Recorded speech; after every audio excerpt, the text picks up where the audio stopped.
Bienvenidos a Cultura Fest y un saludo a nuestros oyentes de COPE. El programa de hoy es muy especial.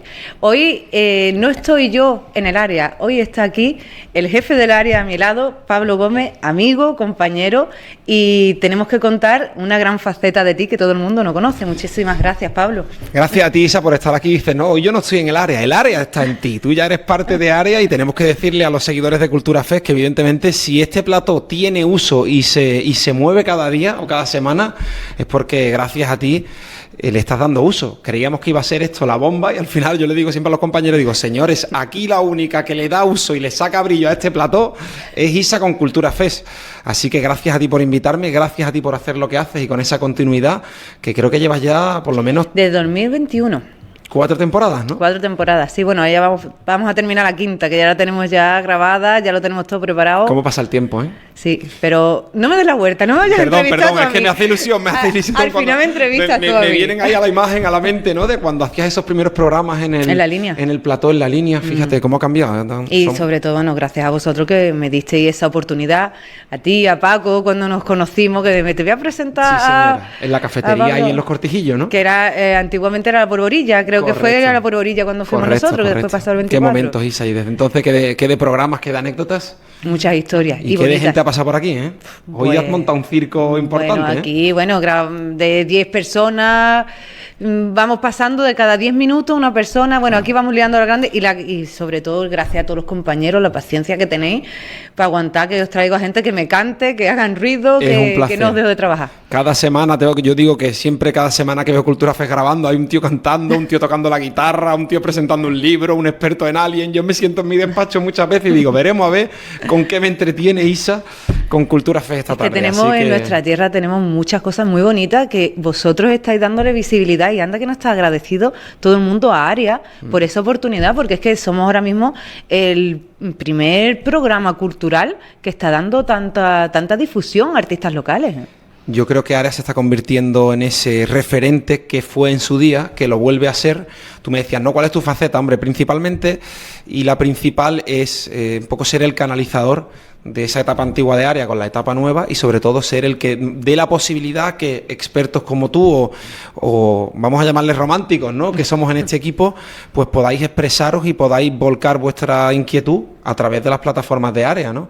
Entonces yo creo que eso es una ventaja que tiene la gente del campo de Gibraltar porque os tiene a vosotros, ¿no? Te tiene a ti, tiene a Campaña, tiene a Íñigo, tiene a Jaime Herrera, a Valeria, a Rubén, en fin, no voy a citar a todos los del equipo, pero cada uno en su sector, cada uno en su campo, hace que al final la gente del campo de Gibraltar tenga voz, ¿no?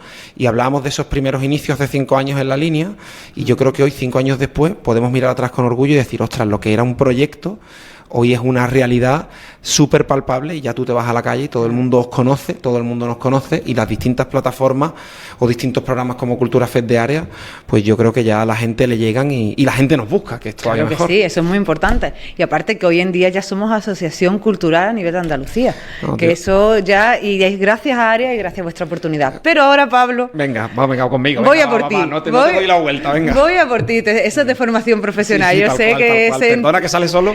Entrevistador que llevas ahí no puedes mantenerlo quieto, pero yo te voy a pedir que lo aguante un poquito. Venga. Porque yo te conozco a ti como director de Área, como te conoce muchísima gente, pero tú aparte llevas mucho camino recorrido, haces unos viajes impresionantes, haces unos reportajes donde está lo más fuerte, porque bueno, llega una dana, ahí estás tú, el volcán, ahí estás tú, pero no solo aquí en España, hay una guerra y si puedes, te colocas allí. Cuéntame, Pablo, ¿qué haces ahí? Pues tú lo estás diciendo, ¿no? Ese entrevistador que llevo dentro quiere salir siempre, porque al final mi vocación es ser periodista y no ser empresario. Tú lo sabes bien, que ya nos conocemos. Y al final la lidia diaria de la gestión de Área Campo de Gibraltar, del grupo, pues requiere una serie de horas, un tiempo que a mí que le dedico evidentemente encantado, pero bueno, al final es una parte empresarial, ¿no? Entonces yo siempre busco sacar ese hueco periodístico que necesito sacar, ¿no?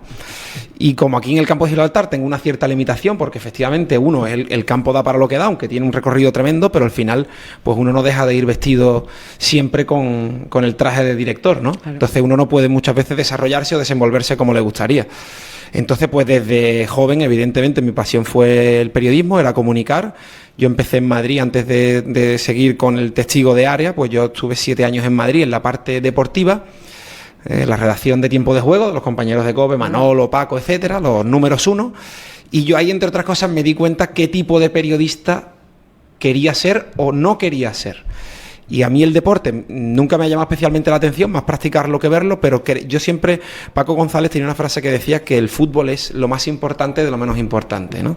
Entonces yo digo, ostras, yo quiero hacer algo que tenga más trascendencia que narrar un partido de fútbol, ¿no?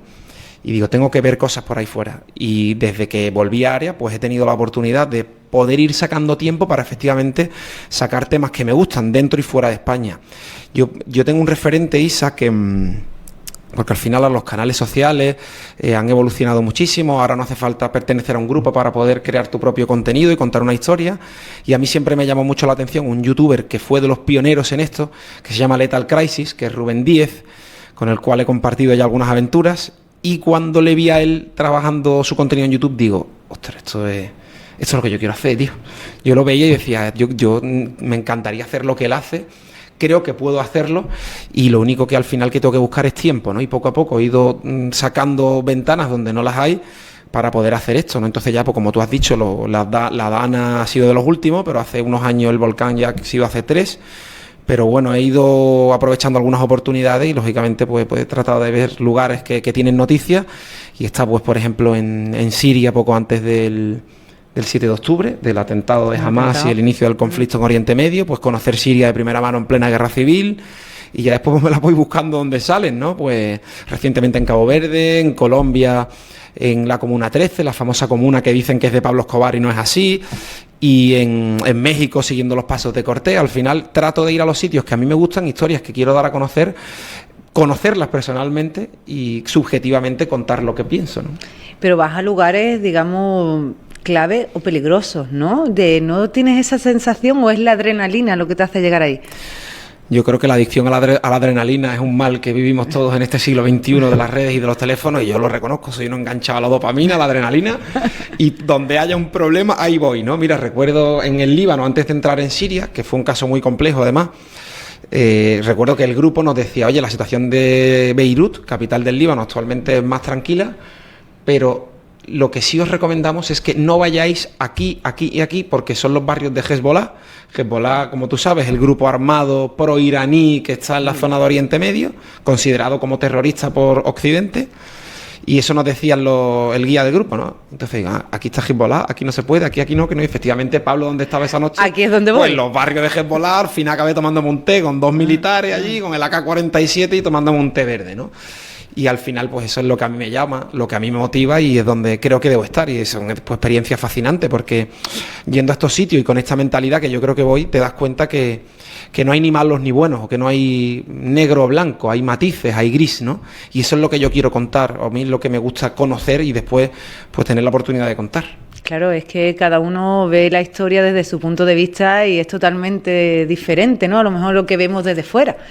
¿Has pasado alguna vez en una situación que dices tú, no me tenía que haber metido aquí? ¿He pasado un poquito de miedo? Tenemos que hacer un podcast largo, Isa, pero sí hay alguna que otra interesante. Mira, recuerdo, pues mira, una de las dos que recuerdo así con cariño y que me puse especialmente nervioso, uno la mencionó tú, fue cuando el volcán de La Palma, que íbamos a acceder a lo que era llamado la zona cero, que era la zona más caliente en sentido literal y figurado, porque era donde estaba el magma ahí. Y si tú recuerdas, en esos días, la lava que iba llegando al mar iba originando lo que se llamaba una jafana, creo que era, ¿no? Un término nuevo que era la tierra que se iba creando nueva, sí, de la mezcla entre lo que es la lava y el agua, ¿no? Entonces, para llegar a ese sitio que estaba totalmente prohibido acceder, pues me tuve que disfrazar de platanero, y con un colega allí, con un canario muy yayo, con el que me hice medio amigo y tal, un platanero, me dijo, venga, súbete en la furgo, muy yayo, y te vienes. Y Marcos Moreno, gran periodista, fotoperiodista de La Línea y del Campo de Gibraltar, al cual admiro muchísimo, también se vino y le dijo, venga, Marcos, pues coge la cámara, vamos por vestirnos de platanero y nos metemos, ¿no? Entonces había un control ahí de la Guardia Civil que parecía aquello el apocalipsis. Pero conseguimos colarnos, ¿no? Nos metimos al final y vimos en directo cómo se iba creando ese accidente meteorológico, no sé ni cómo llamarlo, ¿no? Y veías ahí el humo del magma y tal, digo, wow, esto es increíble, ¿no? No se ve, qué oportunidades hay de ver eso en la vida, ¿no? O sea, que esa por un lado la recuerdo con mucho cariño, y otra que me acojone tremendo fue en Siria, precisamente, en Damasco, en su capital, cuando estábamos hablando de el vínculo del antiguo régimen ya de Bashar al-Assad con Hezbollah, estuve grabando en las calles de Damasco, no sé si ahora las habrá, imagino que sí, hay carteles de los mártires caídos en la guerra civil, ¿no? Entonces yo estaba grabando, señalando a uno u otro, y entonces iba, pues mira, este es el logo de Hezbollah, que es una K-47, y estos son mártires que han caído en la guerra, explicando un poco la situación, grabándolo con el teléfono, y de repente me tocan el hombro así por detrás, y cuando me giro había un tío de seguridad, que eran los... ¿cómo se llama? Es la guardia de seguridad, es la guardia secreta del régimen de Irán, que no es el nombre, bueno, si me sale ahora te lo digo, pero vamos, era policía secreta, ¿no? Era como un poco como el CNI sí. de esta gente, y entonces pues me habían pillado, porque estaba grabando en una zona donde me dijeron que no podía grabar, y yo ahí estaba grabando, efectivamente. Y ahí pasé un acojone tremendo, porque claro, el tío diciéndome que le enseñara el teléfono, que borrara absolutamente todo, que les acompañara, que querían que fuera con ellos. Yo me hice un poco el tonto, me hablaban en un inglés chapurrero, yo hacía como que no hablaba inglés, y ahí por suerte pues conseguí llamar al guía nuestro, que nos acompañaba en todo momento allí en Siria, y vino y pudo calmar un poco las aguas y tal, y yo me hice un poco el turista tonto, perdido así, medio youtuber. Claro, como inocente, ¿no? Claro, salí, pero... Claro, lo pienso y me acuerdo que pasé un miedo tremendo, tú. Hombre, y podías haber tenido unas consecuencias bastante graves, porque También, allí no andan con chiquitas. No, allí no te quitan el teléfono. Allí como te vean un problema contra el régimen, pues puedes acabar en la cárcel y no salir. Sí, que es arriesgado. Y todas esas situaciones, ¿cómo te abres las puertas para llegar? La Mujarabat. Ya te acordaste. La Mujarabat es el nombre de la policía secreta iraní. Claro. Yo sé que tú tienes una labia impresionante, porque tú te pones a hablar y bueno, que tenemos aquí. Impresionante. El equipo es maravilloso. Aprendemos de los mejores. Pero cuando llegas allí, que te encuentras en un sitio hostil, porque es un sitio hostil, que la gente que genera mucha desconfianza, la prensa, tú llegas y nadie sabe cómo te abres camino, cómo te los ganas para que charlen después esos ratitos que vemos que dices, pues si Pablo parece que es amigo de él de toda la vida. Pues yo creo un poco que tratando de hacer eso, ¿no? De llegar a la gente de una forma amigable, Isa, y de no ir como el que más sabe ni el chulo del barrio, ¿no? Oye, yo voy de humilde, voy a tu zona, donde fueres, haz lo que vieres, y trato de entender dónde estoy, por qué lo haces, ¿no?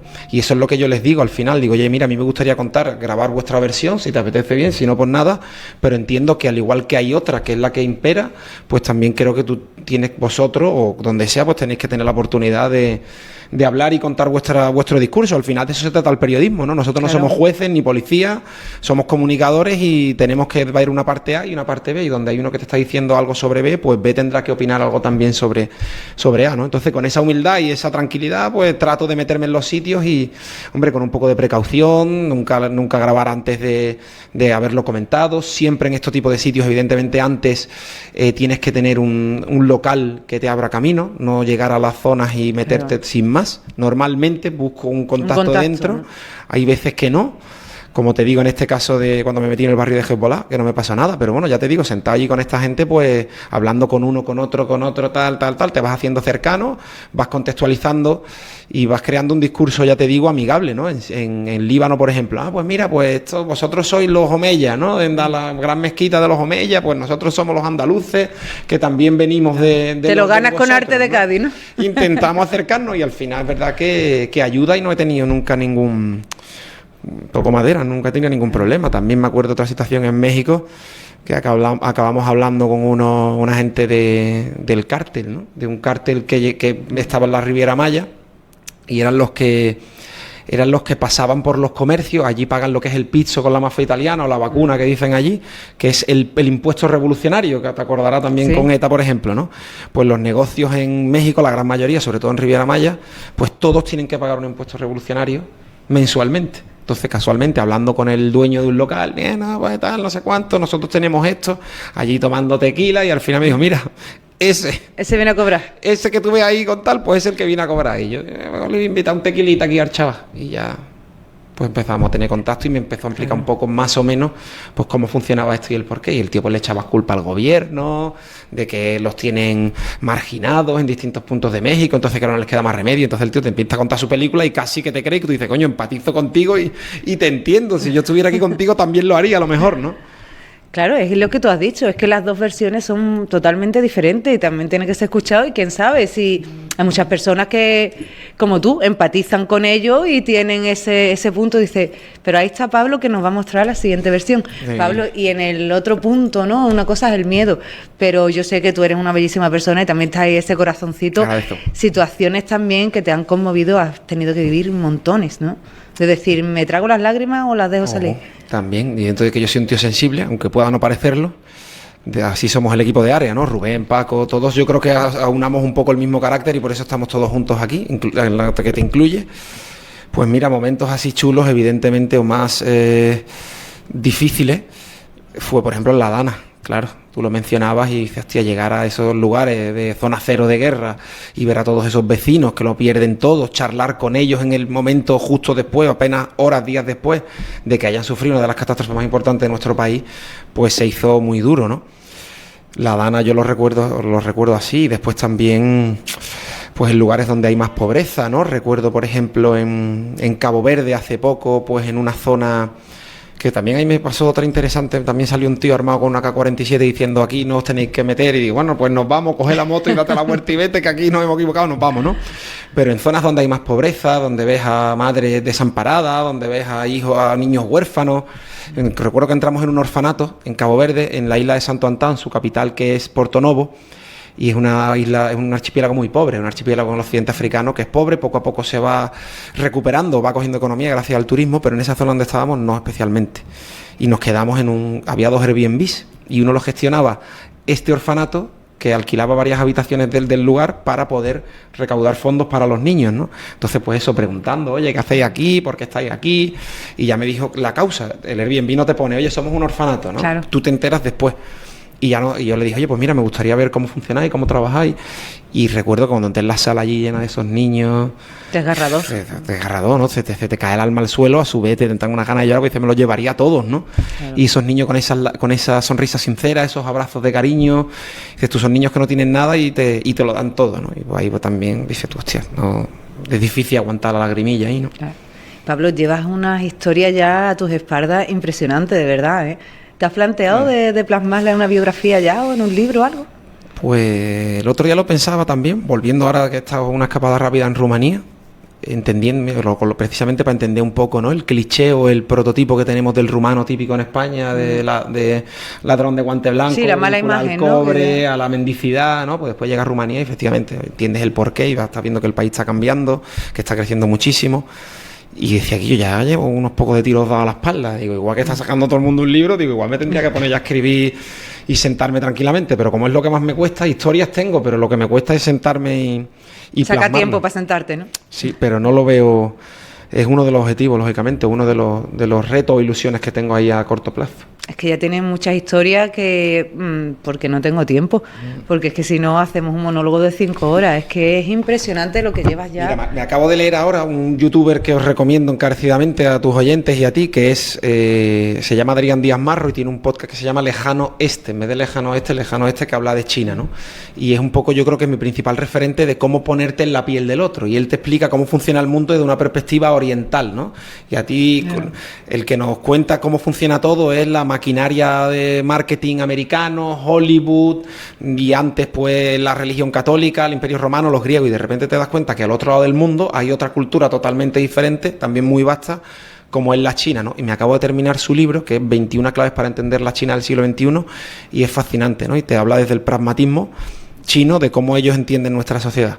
Y decía, hostia, pues si Adrián lo ha hecho, ¿verdad? Que es un libro muy sencillo, a mí también me gustaría hacerlo, porque es verdad que de cada sitio te encuentras una historia, y al final a mí lo que me gustaría contar es eso de, señores, vaya donde vaya, somos todos iguales, pero poniéndote en la piel del otro, quizá te lleves una visión mucho mejor del lugar donde estás. Y eso es un poco lo que también plasmarlo en un libro. Claro, eso es muy bonito, además que yo te animo a ello.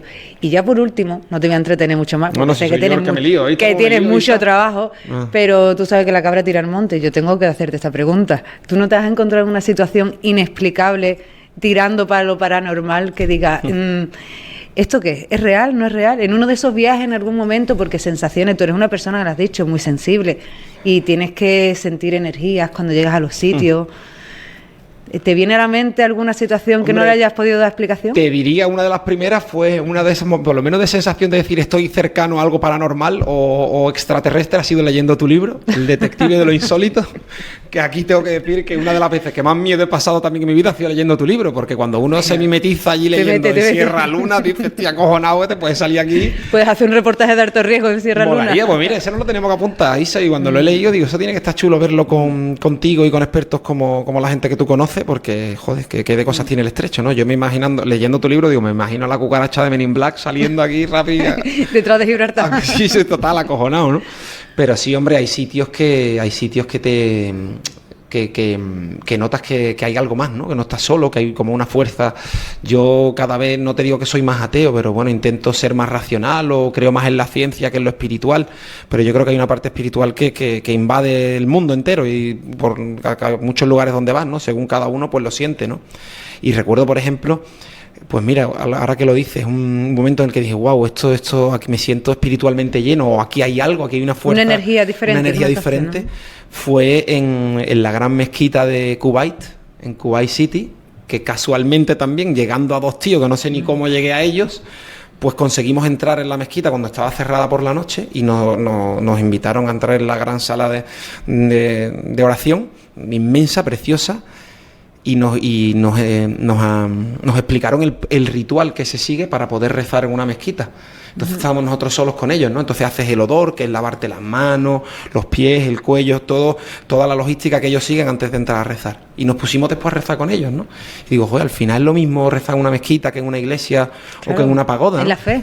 Claro. Total, ¿no? Y estaba rezando allí con ellos, aunque no supiera la oración, pero le seguías el rezo. Y ahí dije, hostia, aquí yo estoy lleno de energía, de espiritualidad, ¿no? Y es un poco como, yo creo que es como el chip con el que vayas, ¿no? Te digo ahí, pero te digo también, recuerdo, por ejemplo, en el Amazonas, aunque ya está muy destrozado y no es lo que uno espera a priori, pero hubo un momento en el que coincidimos con unas chamanas de ayahuasca, que sabrás lo que es, evidentemente, y era una señora mayor, muy viejecita, y tenía con su líquido, ¿no? Como su ritual preparado, con su hoja de coca y tal.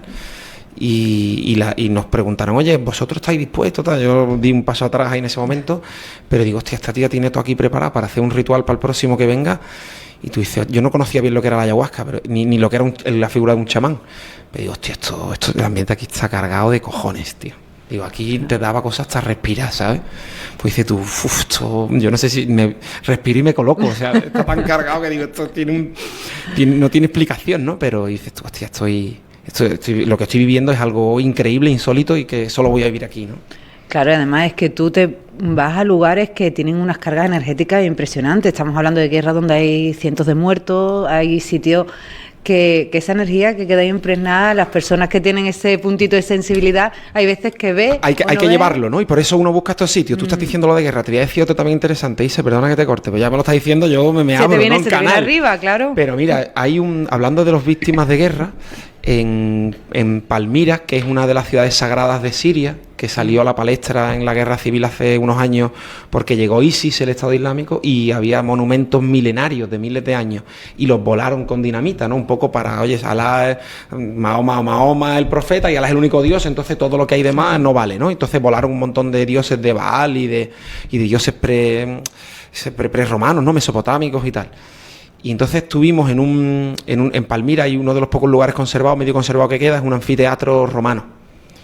Y en ese anfiteatro ISIS grabó un vídeo ejecutando a 25 soldados, ¿no? Entonces con una parafernalia como hacía Estado Islámico, ¿no? En aquellos tiempos que lo grababan, sacaban su bandera, todos muy uniformados, siguiendo como un protocolo siciliano, ¿no?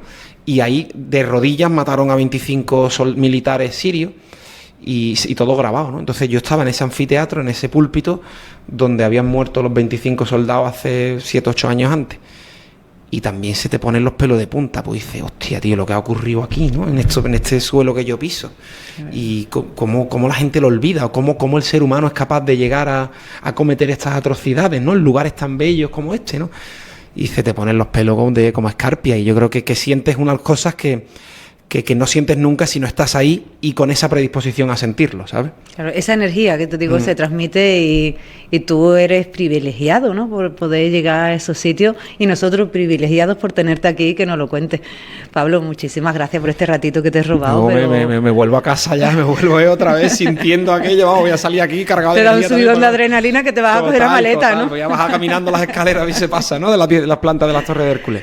Pero pues nada, Isa, yo encantado de estar aquí contigo en tu programa, un placer que me invite, un placer tenerte aquí como siempre y que sigas ahí con esa trayectoria con Cultura Fest tan bonita y que sigas pues trayendo a este pedazo de elenco de artistas entre los que, bueno, tengo la fortuna de incluirme, pero eso es por el cariño que tú me tienes. No, porque es que era ya de obligada ocasión de que tú estuvieras aquí y que toda gente de nuestro campo de Gibraltar, de nuestra tierra, tus amigos que muchos te ven y no saben que Pues tienen mira, esa faceta. Y está ahí. el canal que es Pablo Sudoku en YouTube, aunque tiene poquitas visualizaciones, voy subiendo lo que puedo, pero bueno, lo que hago lo voy compartiendo con las redes de Área, que al final también es que era ese tipo de contenido un poco misceláneo, ¿no? Diferente de lo que están acostumbrados, pues digo, bueno, lo lanzo, que al final no deja de ser cultura y conocimiento. Hombre, por supuesto, y al que le guste, pues ahí está, ¿no? Ya está, pues tenemos que estar pendientes porque ahí pones unos reportajes, la verdad que es muy bonito, impresionante y nos enseñas esa otra cara de la moneda que no estamos tan acostumbrados a ver. Sí, Pablo, señor. Muchísimas gracias de corazón por este ratito. Gracias a ti y a todos los oyentes de Cultura Fest y espectadores a seguirlo, que esto no para, Isa no para y es una machaca número 1 y que la tengamos muchas más temporadas, Isa, aquí en este plató. O en el de la planta 17, que lo montaremos ya ad hoc, tú tendrás, ya lo desvelamos, ¿no? Tú tendrás que poner tu granito de arena o tu visión, porque al final la que más usa el plató eres tú, así que el plató lo elige Isabel Camacho. Por supuesto, aquí estamos para que os haga falta siempre, ya lo sabes. Gracias, Isa. Gracias. Y a vosotros espero la semana que viene aquí en Área Campo de Gibraltar en Cultura Fest.